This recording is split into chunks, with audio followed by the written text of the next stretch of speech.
ایک دفعہ ایک شخص کالم دین کی خدمت میں حاضر ہوا اور عرض کی کہ اے عالم، میں نے اپنوں پر ظلم کیا ہے، مجھ پر کوئی نصیحت کیجئے تاکہ میں اس پر عمل کر سکوں۔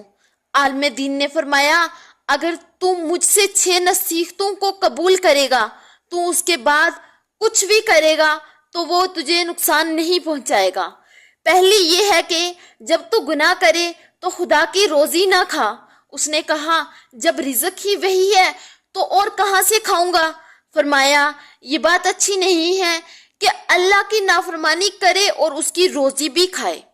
دوسری یہ ہے کہ اگر تو گناہ کرنا چاہتا ہے تو اس کے ملک سے باہر نکل جا۔ تو اس نے کہا، مشرق اور مغرب، شمال اور جنوب، سب کا مالک اللہ ہی ہے، آخر میں کہاں جا سکتا ہوں؟ فرمایا، یہ بات اچھی نہیں ہے کہ تو اس کے ملک میں رہے اور اس کی نافرمانی بھی کرے۔ تیسرا یہ، جب تو گناہ کرنا چاہتا ہے تو ایسی جگہ جا کے کر جہاں وہ تجھے دیکھ نہ سکے۔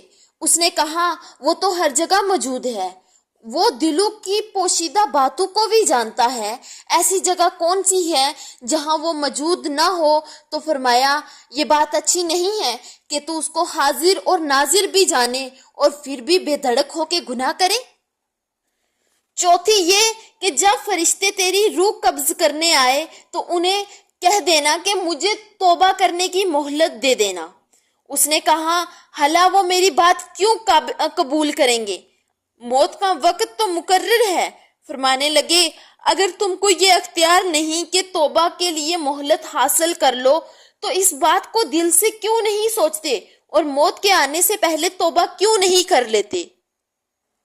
پانچویں یہ ہے کہ جب تیرے پاس منکر اور نکیر آئیں تو ان کو اپنے پاس سے دور کر دے۔ تو اس نے کہا، بھلا مجھ میں اتنی طاقت کہاں؟ تو فرمایا، اگر یہ طاقت نہیں تو ان کے سوالوں کے جواب دینے کے لیے اپنے آپ کو عمدہ کر۔ چھٹی یہ ہے کہ قیامت کے دن جب حکم ہوگا کہ گنہگاروں کو دوزخ میں لے جاؤ تو اس وقت تم کہہ دینا کہ مجھے دوزخ میں نہیں جانا۔ اس نے کہا، میرے کہنے کا کیا فائدہ، وہ مجھے زبردستی گھسیٹ کر لے جائیں گے۔ فرمایا، اگر یہ حال ہے تو پھر گناہ کرنے سے باز کیوں نہیں آتے؟ میرے محترم عزیز دوستو، بہنوں اور بھائیوں، ہم سب کو معلوم ہے کہ اللہ ہمیں دیکھ رہا ہے، ہم اس کی زمین پر چلتے پھرتے ہیں۔ ان سب کے باوجود ہمارا تکبر دیکھیے کہ ہم گناہ کرنے سے باز نہیں آتے۔